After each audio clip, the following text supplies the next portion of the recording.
I would teach you how to think correctly. The largest gap between successful and unsuccessful people in life is the thinking gap. I'm not talking about being smart. I'm not talking about an IQ. I'm talking about how you think, how I think. Successful people think differently than unsuccessful people.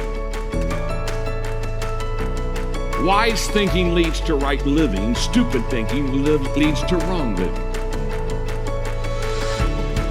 If you want to have a fulfilled life, you have to fill your mind correctly.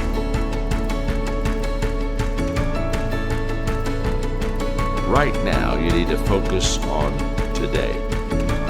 And what I realized so many leaders don't understand is that truly today matters. And we overestimate what we can do tomorrow. We over-exaggerate what we did yesterday, but we underestimate what we can do right now. The only time you have, the only time I have, is now. So the question for all of us is, what am I doing with now? The great leaders, they're present in the moment, and because of that, they maximize the moment.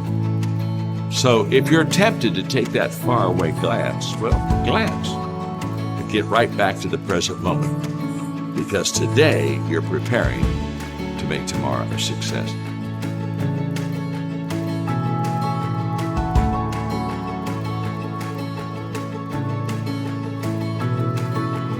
Well, we all want to be motivated, and yet so many times we fail to find the secret of motivation, and so let me give it to you quickly.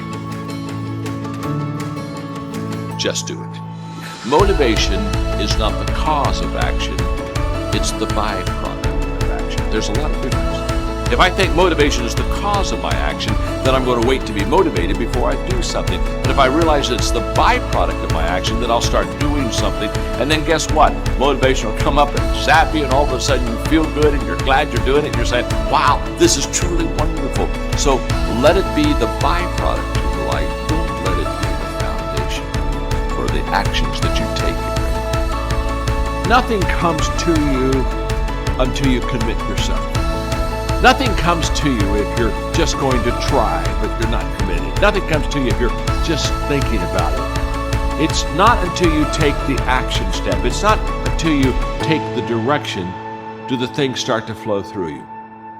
But I'm saying don't cheat yourself out of the possibility of the potential that's on the other side of commitment.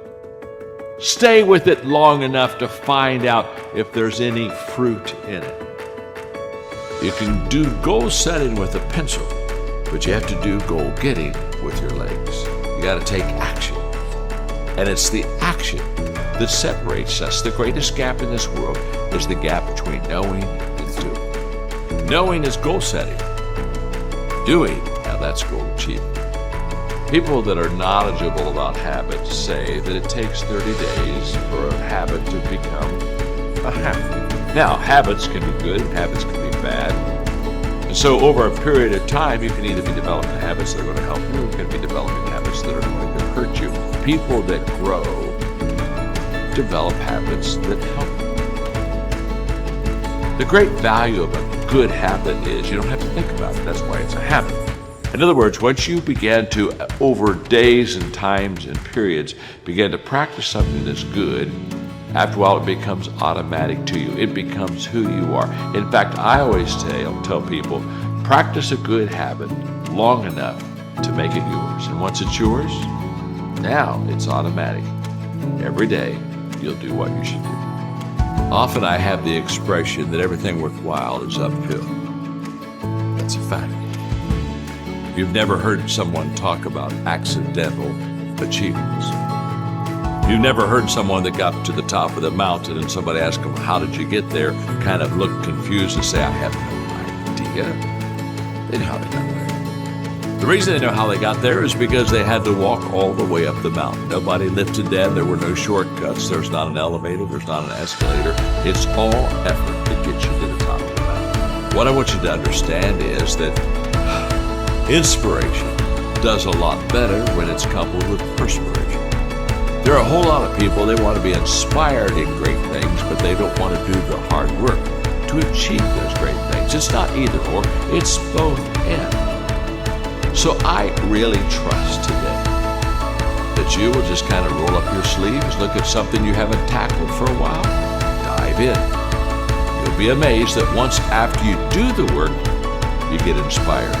Don't wait to get inspired before you do the work.